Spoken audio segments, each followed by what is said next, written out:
hunduma shayyuu nan barsiisa ka. Ciisoo barattoota amma yuunivarsiitii.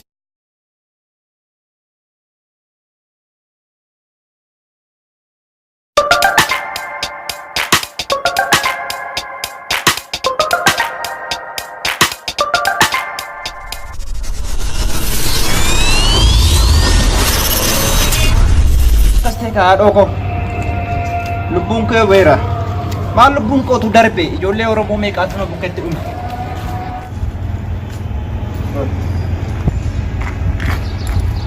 Oromoo fakkaata malee bira ta'uun baay'ee natti ulfaatedha. Aboo maali? Oromoo fakkaata akkami? Maali hoo maatii si dhaaba? Maali jaruma jedhee Kufan jedhe. Maaltu isa jarri kan jarri maali? Naannoo yuunivarsiitii keessatti baay'ee ijoollee keenya fixanii. Yuunivarsiitii isaanaan jettire? Baardaaris jedhe gooftaa koolaa baay'ee itti rakkanne. Ijoollee keenya nama 15 akkas na bukketti fixanii dormii keenya galanii jechuudha. Kana hundumaa kan qabsiise ijoolluma Amaaraa kan Oromiyaa keessatti wajjumaan dhalannee achitti guddanne kan wajjin achi deemnedha. Achumaan hamba qaddaa dhufee gooftaa koo addanatti rakkachaa jira. Gara Finfinnee kana dhufuuf iyyuu dhugaa Waaqayyoo siin jedhamiti bu'ii guddaan arkeen dhufe. Kanaaf maatiin koos si gubbaan baay'ee hiyyeessa waan ta'aniif akkam jedheen maatii koo bukketti gala jedheen addanuma taa'ee rakkachaa jira haadhoo koo. Asin garuu nagaadha miti magaalaa Finfinnee kun. Waan nama gaddisiisu. Baay'ee nama gaddisiisu. Haalli ilmaan Oromoo irra gahaa jiru. Haalli dhagahuutti jirtu kun baay'ee ulfaataadha. Amma hoo maaliif tettoo eegaseente rabbiin eegaasiisi gahe maaf tettoo akkanatti? Keessa haadha boonna garee harmeen koo sinuma qoraan baadhattee na guddifte. Qoraan baadhattee yuunivarsiitiin ergatte maarsarsii 3-4 fidiyyatte. Galma naaf hin geenye garuu. Waan dhugaatu waan nama ajaa'ibu haa ta'u garuu mee ka waan asin darbe haa dhiisiti mee ati maqaan kennu duraan dursa wal barraa maqaan koo gammachiisin jedhama maqaan keenyu jiran kiyyaa majjaama rakkoon qabu gaariin haa ta'u magaaluma Finfinnee kana keessa jiraattamooti amma yoon Finfinnee kana keessa dhaadha maatiin koo harka qalleeyyiin jettee turte maarree harka qalleeyyiidha harmeen koo duddatti qoraan baadhattee na guddiftee qoraan baadhattee na barsiifte carraan koo yuunivarsiitii naannoo Amaaraa deemeen akkas ta'e gooftaa koo. Dhumaa miti irra caaltuun ati lubbuu jiraachuudha eegatti lubbuun jiraatte kumaa rakkoo hin qabu ansi gargaara akka Oromoo tokkotti akka obboleessa tokkotti maal jetta waan kanarratti galatoomisin jedha rogo rakkoo hin qabu maatii keendee waan yoo ati fakkeenyaaf na gargaartu taate waan tokkotti gaafadha obboleettii tokko qaba isii na barsiisuu dandeetta? Maarree wanta si gargaaru wanta danda'u hunduma ishee siin gargaara. Humnaanis ta'e naani waan barumsaanis ta'e naan hunduma isaa siin gargaara gooftaa. Maarree akkas taanaan gara mana keenyaa deemnee waan hafe immoo waliin haasofna akkana ala dhaabbattee sii dadhabee achi dhufe lubbuu keetiin baafattee dhufe dhaabbattee naasuuf. Hojii maal wanti si gargaartu dura sitti natti hime? Hojiin ani nu gargaartu obboleettii too qofa barana sadarkaa barnoota tokko waan fakkaateef akka isiin barsiistuuf wayim naa qo'achiistuuf. Reefaa iskuulii galte moo isheen? Reefaa iskuulii galte. Firippii. Iskuulii galte amma. Okkee bareedaadha rakkoon qabu. Lafan barsiisa. Akkana taanaaniin maarreen illee nama akka keessii barbaadu jira. Waan ta'e tokkollee siif kafalaa. Maatii keetis siif gargaara. Homaa yaaddeen harmeen ta'e rakkoon qabuun abbaan koo hin jiru beektaan harmeetuma koodha malee isheetu natti guddatte haadha koo maastarsiitii fida jedheen biraa deeme. Maal jedheen biratti deeme ijoollee keenya ijoollee 15 muluutu na biratti dhume kanarratti. Nama gaddisiisa baay'ee. Rakkoo guddaa mootummaa keenyaatu qaba. Mootummaan keenya qabu immoo barattoota naannoo Amaaraatti Oromoo kan baratan fuudhee gara Oromiyaa hin galchine. Garuu kan Amaaraa immoo Oromoota Amaaraa Oromiyaa keessatti baratu jechuudha. Konkolaataa ergee fi hunduma isaanii gasheeranii. Amma waan sin jedhu hedduu siyaasofsiisuun feene yatiin kun nama karaa kan ifaajee dhufe waan ta'eef galee shaayii buna waan jenneetiniin waliin haasofna teeknee miyaasi. Tolatoo milfaadhu qaba.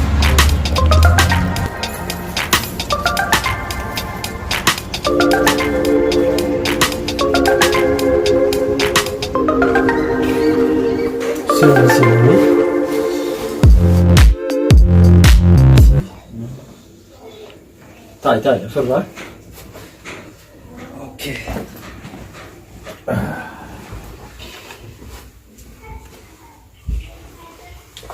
Innaan jettee maqaan kiyya sun? Maqaan koo Gammachiis jedhama. Gammachiis. Gammachiis kenna. Mukaa'insa akkuma reefu siin jaa. Ati silaa barataadha. Warri kiyyas akkuma dura siin jee manni kun mana keetti.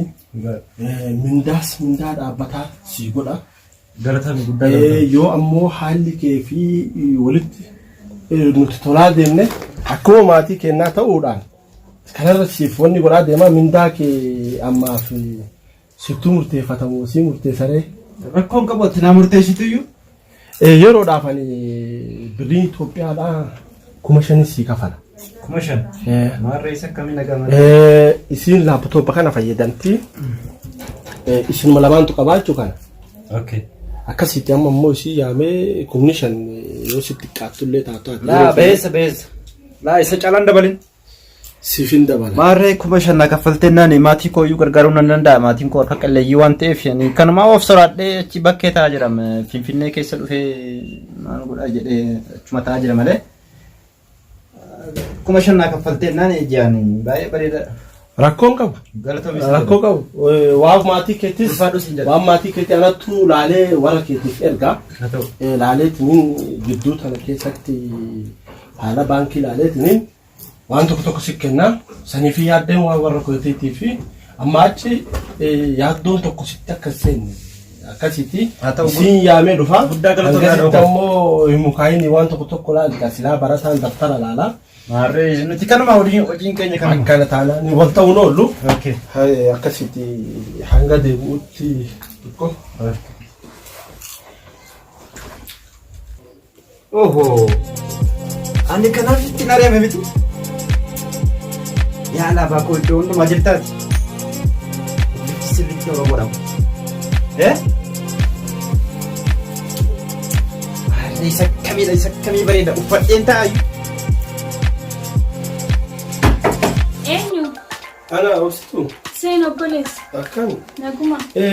Hadha nama ajaa'ibaa tokkoon sii fidee dhufe. Anaaf moo maali? Wannan sii fidee wantaati faswantiin obsiin kenna nama si qo'achiisuu danda'u. Tarii barnoonni kee kun akkasitti ulfaatu jiru arguu jira. Sirriidha. Sababa saniifin nama si qo'achiirraa akkasitti ari'aman san isaan keessaa nama tokko karaarra dhaabbatuun argee mucaa akkam seete mucaa amalli isaa miidhagaa hanga argetti isa sana akka inni si qo'achiisuu barbaadeeti. Akkasitti fideetiin bara mana keessa jira amma waan marayyuu findhee jirra. Garuu obboleessa kiyya akkamitti argite mucaa kana muuxannoo ni qaba seeraan qo'achiisuu ni danda'a? Ani ni qaba jedheeti yaada kan mucaan yoo laalu nama barataadha. Namas garaa nama nyaatu tokko si qo'achiisa maarree karraa hafe immoo yoo inni hin dandeenye taate jijjiiruu dandeenyaate hangasiif ammoo laallee tiniin jijjiirraa kanaaf amma ayineetiniin dubbisna kan wayyu maaltu garaa si qabena fakkaata. Lakki jechuun nama tokko karumarraa arganii ol fidanii si haa qo'achiisu jechuun ni ulfaata. Waanuma maraafuu wal nu barsiisi kana ilaalla. Karaarraa qabeen finne akkasiin jennee obsituu teennaa. Mucaan barataadhaa siin jee silaa kabarana fixuuf baatii 2 qofa hafee wanni isaa guutuu argee jira. Saniif rakkoo tokko hin qabuti.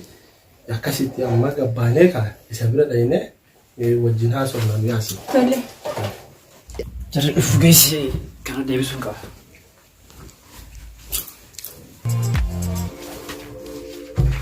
Alaabaa koo.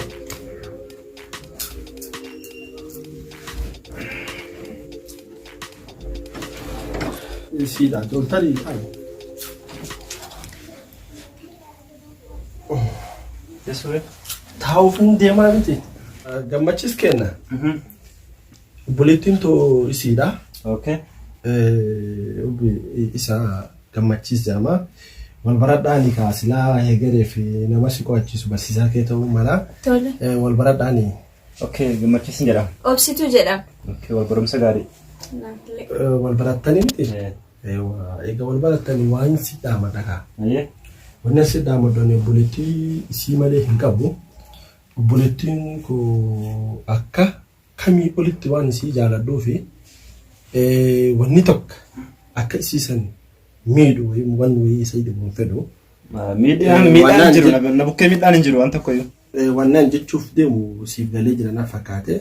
Kanaaf isiin ijootooti kana atis ka akka barsiisaa tokkotti isarraa barnoota isaa fudhachuu qabda. Tole mara kun qabuun fudhadha. Akkasi.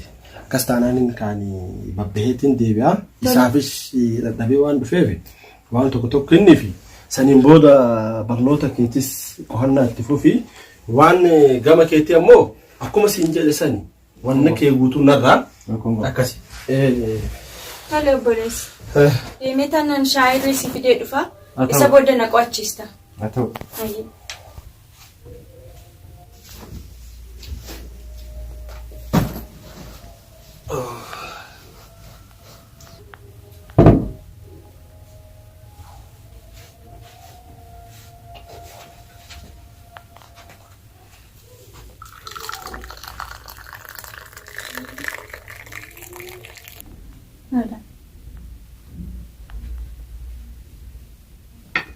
Baay'ee galatoon.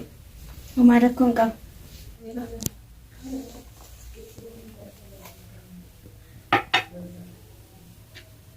Tole mee.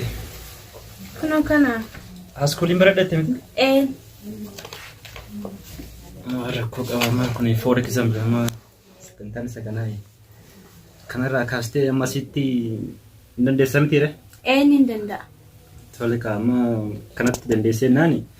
Borbooda immoo kan achirraa fuudhee amma asitti siin barsiisa. Rakkoon hin jiru asuma waliin jirra jechuudha. Hayyee. Amma kana xiqqoo ishee qayyabadhu amma nan shaayii dhugutti. Tole. Okay.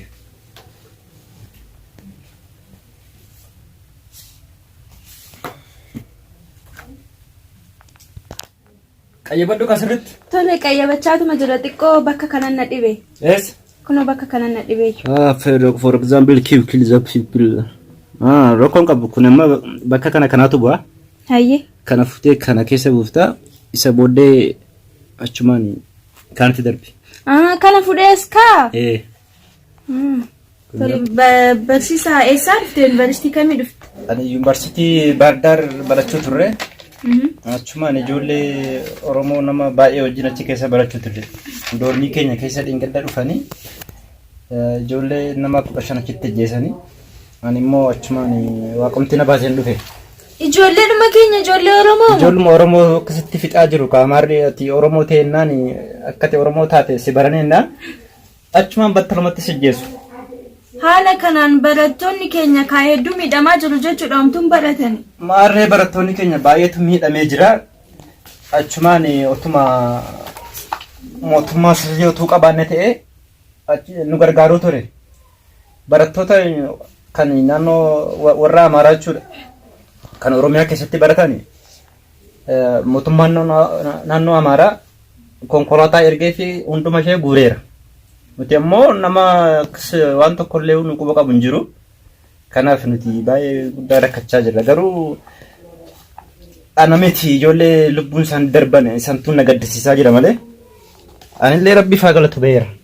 Dhugaa waan baay'ee nama gaddisiisudha. Barattoonni haala kanaan omtuu barachaa jiran jechuudha. Akkanatti dhalli namaa ijoolleen keenya dhumaa jiraachuun baay'ee nama gaddisiisa. Fuullee barumsi kam cimamoo kan askuulii kun?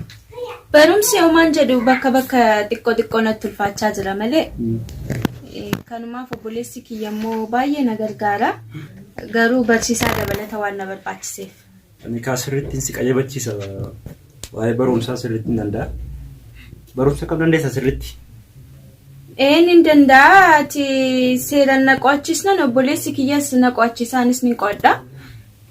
Yeroo tokko immoo wantoota naan gallees hin gaafadha. Rakkoon qabu. obboleessi kiyyallee obboleessa nama gaadha waan ta'eef wanta barbaaddeesiif gochuu ni danda'a. Obboleessi kee barateera? Baratee jira hedduu hin fixne garuu. Meeqa barateera? Aguma kutaa 6-7 barate. Situ barsiisa malee inni sin barsiisa jechuudha. Ta'us waan tokko naa dubbisuu ni danda'a. Inni naa dubbise yookaan si barreeffachuu ni danda'a. Dhugaadha. Rakkoon qabu hundis si bukkeen jira kana booddee waan tokko yaadda. Tole galatoomii. Ofiyani kaniin jedhu waas gaafadhu ammallee dhiifama garuu. Rakkoon qabu gaafadhu sin jedhe. Ati akkamittilee yuunivarsiitii Bahar Dar sanii as dhufuu dandeessi? Yuunivarsiitii Bahar Dar kan hin dhufe garuu baay'ee guddaa waan nama rakkisudha. Isa dandeessii himuu hin danda'u. Rakkoo baay'ee si mudatee jechuudha. Rakkoon isaa achuma Finfinneetti dhaladhe jedhee achirra biyya dhufuu danda'e malee yoon Oromoo jedhee yoon ajjeesu malee keellaan tokko wanti hundumtuus hin dabarsu. Karaa nama hin dabarsan jechuudha ijoollee Oromootillee. Daandii qabaniiru ati Oromoo akka ta'e si baranii naani yeroo sanis ajjeesu achuma battalatti. Yuunivarsiitiillee ijoollee Oromoo reebaa jiru karaa irrattillee akkasnaan jechaa jirtaati. Ijoollee yuunivarsiitii keessatti reebaa jiru bakkeetti reebaa jiru bakka nyaata itti nyaannu juttu baay'ee nu rakkisanii achirraa baane. Keellaa gara Finfinnee magaalaa keenya kana yennaan dhufu rakkinni achitti baay'ee na mudate garuu. Rakkinni na mudate namni hundumtuu maxxaawoqiyaa isaa itti kennanii darbu. Maxxaawoqiyaan koo ni dura dhosseen dhufe mitiire. Warri immoo achi fattashaa jiru warra jara sana warra ollaa keenyaa sana waan ta'eef achuma maal jedhee dhokoo itti kenna jedheeni baay'ee guddaan yaachisaa ture. Garuu akkaan gadi bu'een ani kun asuma asirraa yaabeen jedheen konkolaatarraa ijoollee buusaniiru. Asirraa yaabee jedheen akkasitti dubbadde Amaariffaa waan danda'uuf achumaan rakkoo qabu kanas galii naan jedhe. Achiin gara Finfinnee kana dhufee obboleessa keessattumatti achi mana jala bakkeen taa'uun ture achumaan obboleessi keenyatti dhufe kaayee nuyyuu wal agarre. Rabbi si baasee asiin si gee garuu ati ofii dhaloonni kee eessa? Dhaloonni koo asii gara godina addaa magaalaa Finfinnee gara laga Xaafooti. Achumaadha maatiin koos yoona baay'ee na yaaduun bilbilee fi gaafa biraan bilbilee warbede. Ati waanuma maraafuu amma yaaddeen hin dhiphatini. Rakkoon qabu. Baguma waaqni rakkoo san keessaa si baasee asii si ga'ee jira. Anallee obboleessi kiyya nama gaariidha beekte. Waan mindaa waan tokko waan rakkattillee mindaa si kaffala kan qo'achiistuuf waan biraatillee yoo rakkatte isaan mari'adhu baay'ee nama gaariidha waan barbaaddeen si cinaa jirra waan barbaaddeen illee si gargaaruu ni mala. Haa ta'u inni naan jedheera. Kuma shan siif hin kaffala Itoophiyaa maal naan jedhe haalatti godhanii kan mootummaa kanuma. Ati yaaddeen si kaffala si rakkoon qabu. Haa ta'u ulfaadhaa galatoomaa qaba. Anillee sirriitti si barsiisa. Tole. Tole amma kan asii kaaftee ilaa asii qayyabattee attamitti? Qayyabadheen jira sirriitti. Okay, rakkoon qabu ammoo asii kaaftee ilaa amma asitti ga'utti boru akkas si barsiisa rakkoon jira. Tole galatoon. Ulfaadhu siin jedhee. Eessa deemta deema? Amma gara kutaa kiyyaa deema. Tole. Galatoon. Haa ta'u qaba. Irraaf qo'adhee barsiisa sunillee miskiina jara nama nyaata. Ijoolleen Oromoo mana barumsaa keessatti dararamaa jiru. Dhugaa Waaqaa nama marara.